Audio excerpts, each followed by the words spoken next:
तो बड़ों को प्रणाम और छोटों को ढेर सारा आशीर्वाद। कहा जाता है कि बात पुराने समय की है, जब एक बहुत ही वैभवशाली नगर था। राजा भी बहुत धर्मात्मा, लेकिन राजा की चिंता का एक ही विषय था कि राजा के कोई संतान नहीं थी। 3-3 रानियाँ थीं, सब कुछ था, सब कुछ भरा पूरा नगर, सारी प्रजाजन खुश और सभी लोग राजा के हितैषी। बस चिंता का विषय एक ही था। राजा दिन-रात यही सोचता कि काश कोई संतान होती, जो कुल को आगे लेके जाती। तो उसने तमाम ज्योतिषियों को एक बार बुलाया, तमाम विद्वानों को बुलाया, ये देखने के लिए कि आखिर में क्या दोष है जिसकी वजह से संतान नहीं हो रही। तमाम ज्योतिष, ब्राह्मण सब लोगों ने मिलकर के जो निष्कर्ष निकाला, उससे राजा को अवगत कराया। उन्होंने कहा, राजन, बस एक चीज़ की कमी है कि अगर आप किसी ऐसे युवा की बलि दें, जो कि जिसके हाथ-पैर बिल्कुल सही सलामत हों, तो उसकी अगर बलि दी जाए तो इसके बाद ये अनुष्ठान कार्य पूरा होगा और भगवत कृपा से आपको संतान की प्राप्ति होगी। अब राजा पूरे नगर में ये घोषणा करवाते हैं कि अगर कोई परिवार ऐसा हो जो अपने युवा बालक की बलि देना चाहे, तो उसे तमाम धन दौलत दिया जाएगा, सारी सुख सुविधाएं दी जाएंगी, और अगर कोई ऐसा हो तो आगे आए। अब उसी नगर में एक परिवार ऐसा भी था जिसमें माता पिता के अलावा 4 भाई थे, और चारों भाई में 3 भाई तो बहुत कमाते थे, मौज मस्ती करते। लेकिन एक भाई ऐसा था जिसको किसी महात्मा की कृपा से ये ज्ञान हो गया था कि संसार के भौतिक पदार्थों में कोई सुख नहीं रखा है।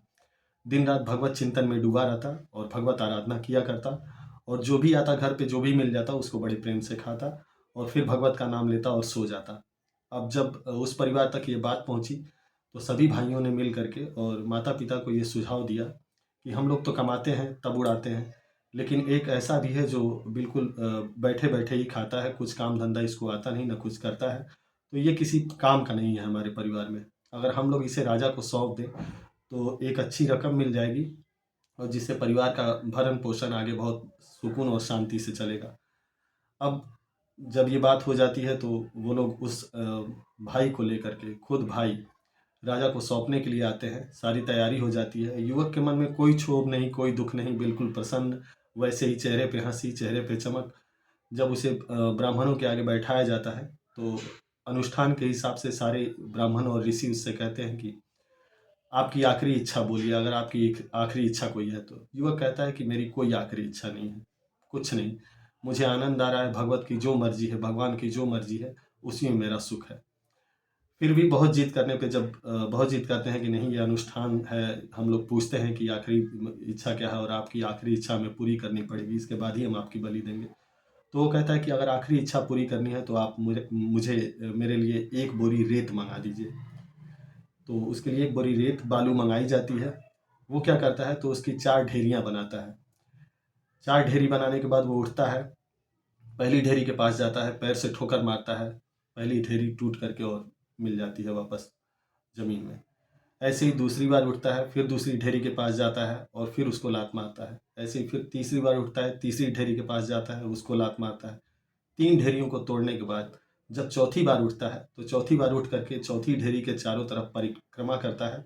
परिक्रमा करने के बाद नतमस्तक होकर के उसे प्रणाम करता है और ज़मीन का तिलक माथे पे लगाता है और कहता है कि अब आप अपना आगे का कार्य पूर्ण करें। ब्राह्मण इसको देख करके कुछ सशंकित हो जाते हैं, उनके मन में एक शंका ये आ जाती है कि शायद इसने कुछ जादू टोना किया है। तो अब ये कहते हैं कि राजन, हमें कुछ शंका ये है कि इसने कोई जादू टोना किया है, तो पहले आप इससे ये पूछें कि इसने ऐसा किया क्यों? 3 ढेरियाँ तोड़ी क्यों और चौथी ढेरी को प्रणाम क्यों किया? अब राजा जब उससे ये पूछते हैं तो वो बताना शुरू करता है। वो कहता है कि पहली ढेरी मैंने इसलिए तोड़ी कि कहा जाता है कि संसार में हम जब जब जन्म लेते हैं तो सबसे ऊपर माता-पिता होते हैं। तो मेरे माता-पिता ने ही मुझे आपके हवाले कर दिया, तो पहली ढेरी कि उनके सहारे के लिए, उनका सहारा मेरे सर से उठ रहा है, इसलिए मैंने तोड़ी। दूसरा, कहा जाता है कि अगर माता-पिता का साया उठ जाए तो भाई-बहन, सगे-संबंधी, मित्र, रिश्तेदार काम आते हैं। तो दूसरी ढेरी उनके नाम, उनके लिए मैंने तोड़ी कि उनका भी सहारा मेरे पास अब नहीं रहा। तीसरी ढेरी, कहा जाता है कि अगर इन सब से भरोसा उठ जाए तो उस राज्य का राजा आपका हितैषी होना चाहिए, आप उसके पास जाएँ और उसको आपका कल्याण करना चाहिए, आपको शरण देनी चाहिए। लेकिन यहाँ तो राजा खुद स्वार्थी है, अपने लिए खुद एक युवा की बलि देने जा रहा है, अपने सुख के लिए, अपने इच्छा पूर्ति के लिए। तो इसलिए मैंने 3 ढेरियाँ तोड़ी, और चौथी ढेरी को मैंने प्रणाम इसलिए किया क्योंकि चौथी ढेरी ऊपर वाले भगवान के नाम, उस प्रभु के नाम, प्रभु पे पूरा भरोसा। मैंने उससे कहा कि आखिरी प्रणाम आपको, और अंतिम भरोसा जब इंसान का चारों तरफ से टूट जाता है तो वो आपके ही पास आता है। अब आपको जो करना है वो कीजिए, आपकी इच्छा मेरी इच्छा। और इसलिए मैंने उन्हें प्रणाम किया। अब जब राजन इस बात को सुनते हैं तो उनकी आंखों में आंसू आ जाते हैं। वो कहते हैं कि वो रानी को बुलाते हैं और कहते हैं कि आज मैं बलि न दे करके, मैं चाहता हूँ कि इस युवक की मैं बलि दूंगा तो क्या पता मेरे संतान हो न हो, और अगर होगी भी तो क्या पता इतनी ज्ञानी हो न हो।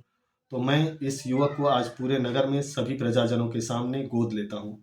आज से ये युवक मेरा बालक होगा और इस पूरे नगर का ये राजकुमार होगा। तो प्रभु पे एक किया गया भरोसा क्या हुआ कि एक जिसे पूरा परिवार बेकार समझता था, बेरोज़गार समझता था, एक ही दिन में वो राजकुमार बन बैठा। तो यही होता है, प्रभु इच्छा सबसे ऊपर है, और जो प्रभु के साथ है, प्रभु उनके लिए ज़रूर आते हैं। उम्मीद करता हूँ कहानियाँ आपको पसंद आई होंगी, ये कहानी आपको पसंद आई होगी, और गलतियों को क्षमा कीजिएगा। आप सभी का बहुत-बहुत बहुत बहुत आभार।